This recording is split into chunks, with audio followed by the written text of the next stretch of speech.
સુરતમાં વધુ એક ઇલેક્ટ્રિક બાઇકમાં આગ લાગી. સચિન વિસ્તારમાં ઇલેક્ટ્રિક બાઇકમાં લાગી હતી આગ. સાઈનાથ સુડા આવાસમાં પાર્ક કરેલી હતી આ બાઇક. અચાનક આગ લાગતા બાઇક બળીને ખાક થઈ ગઈ. ગરમીને કારણે ઇલેક્ટ્રિક બાઇકમાં આગ લાગ્યાનું અનુમાન.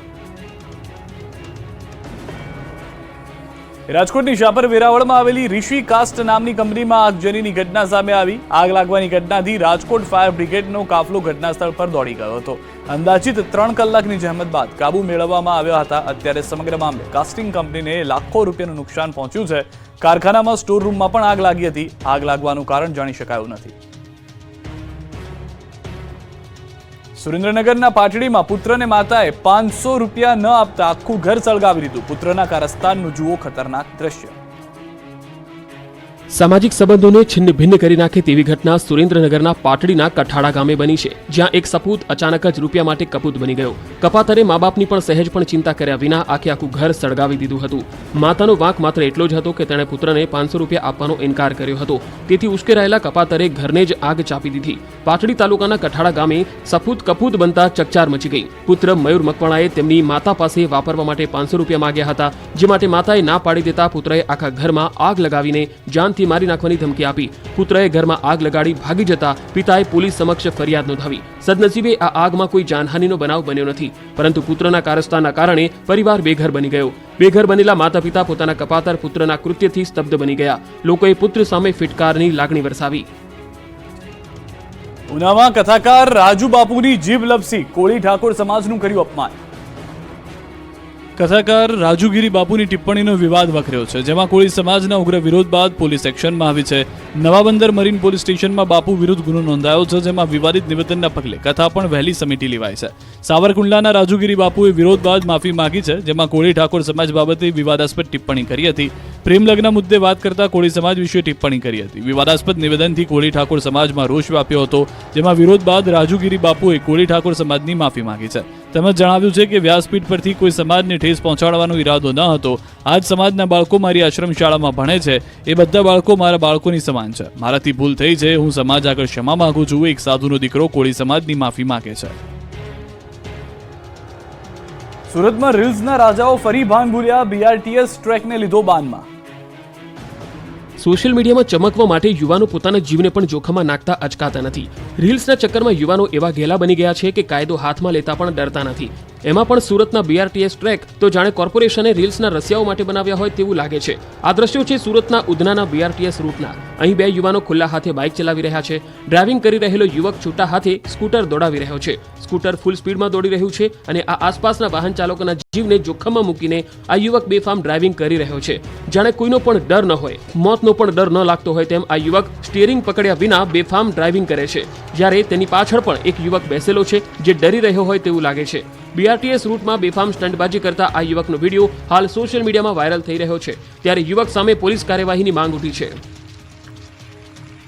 ધારીમાં ધોળા દિવસે સિંહ પરિવારે ઉતર્યો રસ્તા પર. કાર સવાર લોકોના થંભી ગયા શ્વાસ. જંગલ સફારીમાં સિંહ જોવા જતા હોવ અને એ પહેલા રસ્તામાં સામેથી જ સિંહ મળી જાય તો એ પણ ખુલ્લા રસ્તા પર આંટાફેરા કરતા. ધારીમાં ધૂમધકતા તાપમાં સિંહ પરિવાર રસ્તા પર લટાર મારવા નીકળ્યો. ધોળા દિવસે એક સાથે 4 સિંહ ધારીના સફારી પાર્ક રોડ પર ફરતા દેખાયા. રોડ પરથી પસાર થઈ રહેલી કાર સિંહ પરિવારને જોઈને થંભી ગઈ અને કાર ચાલકે સિંહનો વિડીયો ઉતારી લીધો. સફારી પાર્ક રોડ પર અવારનવાર ટોળામાં સિંહ આવી ચડે છે. એમાં પણ કાળઝાળ ગરમી વચ્ચે સિંહોની ખુલ્લા વિસ્તારમાં અવરજવર વધી રહી છે. અમરેલી જિલ્લામાં સિંહની વસ્તી વધારે છે, ત્યારે અલગ અલગ રહેણાંક વિસ્તારમાં અવારનવાર સિંહ પરિવાર આવી ચડે છે. ખોરાક પાણીની શોધમાં સિંહ હવે રહેણાંક વિસ્તારમાં આવવા લાગ્યા છે. સફારી પાર્ક રોડ પર આંટા મારતા આ 4 સિંહનો વિડીયો સોશિયલ મીડિયામાં વાયરલ થઈ રહ્યો છે. આ સિંહ પરિવાર કારની એકદમ નજીક પહોંચી જતા કારમાં સવાર લોકોના શ્વાસ થંભી ગયા હતા. અમદાવાદમાં મદ્રેસાઓની તપાસમાં થયો મોટો ધડાકો. અમદાવાદ સહિત રાજ્યભરના 1000થી વધુ મદ્રેસામાં તપાસ કરાઈ હતી. ત્યારે અમદાવાદમાં મદ્રેસામાં થયેલી તપાસને લઈને મોટો ધડાકો થયો છે. અમદાવાદ શહેરની 175 મદ્રેસામાં સર્વે કરાયો, જેમાંથી અમદાવાદની 15 મદ્રેસાઓએ માહિતી આપવાનો ઇનકાર કર્યો. સર્વેમાં સંચાલન અંગે આવી મોટી જાણકારી. શિક્ષણ વિભાગને મદ્રેસાએ આપેલી માહિતી પ્રમાણે મદ્રેસાનું ફંડિંગ વિદ્યાર્થી પાસેથી અને દાનમાં આવતી રકમથી ચાલતી હોવાની બાબત સામે આવી. અમદાવાદ ગ્રામ્ય વિસ્તારની 29 મદ્રેસા પૈકી 3 મદ્રેસાઓએ વિગતો ન આપી. બનાસકાંઠાના 5 તાલુકાઓમાંથી પસાર થતી સુજલામ સુફલામ કેનાલમાં સિંચાઈ માટેનું પાણી બંધ કરતા ખેડૂતોમાં ભારે રોષ જોવા મળી રહ્યો છે. ખેતરમાં તૈયાર થઈ રહેલો ઊભો પાક સુકાઈ ગયો છે, ત્યારે ખેડૂતોએ એકઠા થઈ નાયબ મામલતદારને આવેદનપત્ર આપીને કેનાલમાં પાણી ફરી શરૂ કરવા માંગ કરી છે. ઉનાળુ પાક તૈયાર થવાના આરે છે, એટલે 15 દિવસ કેનાલમાં પાણી આપવામાં આવે તેવી માંગ કરી રહ્યા છે. જો કેનાલમાં પાણી નહીં શરૂ કરવામાં આવે તો જે પાક નુકસાની આવે તેનું વળતર સરકાર ચૂકવવું પડશે તેવી ચીમકી ઉચ્ચારી છે. વડોદરાના પૂર્વ વિસ્તારમાં ભર ઉનાળે પીવાનું શુદ્ધ પાણી ન મળતા લોકો વિફર્યા. Ajwa road Fatema complex ITI પાસે 2 દિવસથી પીવાનું શુદ્ધ પાણી નથી મળી રહ્યું. કોર્પોરેશન લાઈન ખોદ્યા બાદ સમારકામ ન કરતા આ સમસ્યા સર્જાય છે. જોકે રોષે ભરેલા સ્થાનિકોએ હલ્લાબોલ કરતા પ્રશાસને પીવાના પાણીનું ટેન્કર મોકલી લોકોને શાંત પાડવાનો પ્રયાસ કર્યો છે. કેનાલની સફાઈના અભાવે હજારો ખેડૂતો મુશ્કેલીમાં. મહીસાગર પંથકના ખેડૂતોની ચિંતા વધી.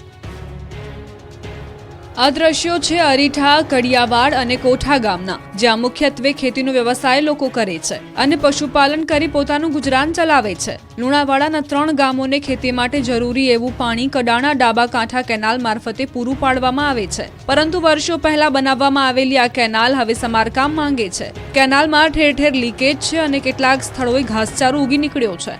સાફ સફાઈનો પણ અભાવ છે. કેનાલની સાઈડનું પ્લાસ્ટર કામ નીકળી જવાના કારણે કેનાલ લીકેજ થઈને પાણી આજુબાજુના ખેતરોમાં ભરાય છે અને ખેતરો જાણે તળાવ હોય તેમ ચારે બાજુ જળબંબાકાર જેવી સ્થિતિ છે. હવે જરા આ દ્રશ્યો જુઓ, જાણે કે મિની સ્વિમિંગ પુલ હોય તેમ ખેતરોમાં ભરાયેલા કેનાલના પાણી જોઈ શકાય છે. અતિશય પાણીના કારણે ઊભો પાક કોહવાઈ ગયો છે. ખેડૂતોએ મોટી આશાએ મગની ખેતી કરી હતી, પરંતુ મગની સિંગો બેસે તે પહેલા તો પાણીની થપાટ વાગી અને પાક કોહવાઈ ગયો. ખેડૂતોનું કહેવું છે કે મહા મહેનતે કરેલી ખેતી એળે ગઈ છે. 3 ગામની 50 એકર જેટલી જમીનનો પાક નિષ્ફળ ગયો છે. વર્ષોથી ચાલી આવતી સમસ્યા વિશે જ્યારે અધિકારીને પૂછવામાં આવ્યું ત્યારે તેઓએ બધું બરાબર થઈ જવાનો રાગાલ આપ્યો. દર્દીઓને ઇમરજન્સી હોસ્પિટલ પહોંચાડતી એમ્બ્યુલન્સના દુરુપયોગનો વિડીયો વાયરલ થયો. મોરબી જિલ્લા પંચાયતમાં એમ્બ્યુલન્સના દુરુપયોગનો વિડીયો વાયરલ થયો છે. એમ્બ્યુલન્સમાં દર્દીઓની જગ્યા પર ફૂલ છોડના રોપાની હેરાફેરી થતી હોવાનો એક વિડીયો વાયરલ થયો છે. એમ્બ્યુલન્સમાં દર્દીના બદલે રોપાની હેરફેર થતા અનેક સવાલો ઉઠ્યા છે.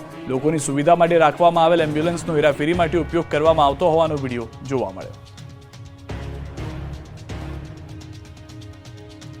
દાહોદમાં અધવચ્ચે જાન રોકાવીને દુલ્હનનું અપહરણ. બંદૂક બતાવી 20 લોકો મારી દુલ્હનને ઉઠાવી ગયા હતા. ફિલ્મની સ્ટોરીને ટક્કર મારતું દુલ્હનનું કિડનેપિંગ. મધ્યપ્રદેશ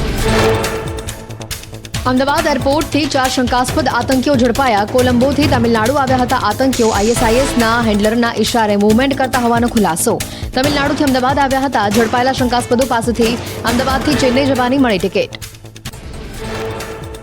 એટીએસની પૂછપરછમાં કેટલાક મોટા ખુલાસાઓ થયા. આરોપી આતંકી સંગઠન ISISના સક્રિય સભ્ય હોવાનું સામે આવ્યું. તામિલ ભાષાના જાણકારને સાથે રાખી એટીએસ દ્વારા સઘન પૂછપરછ કરાઈ. એટીએસે 4 આરોપીઓને કોર્ટમાં રજૂ કર્યા. કોર્ટે આરોપીઓના 14 દિવસના રિમાન્ડ મંજૂર કર્યા. આતંકીઓ પાસેથી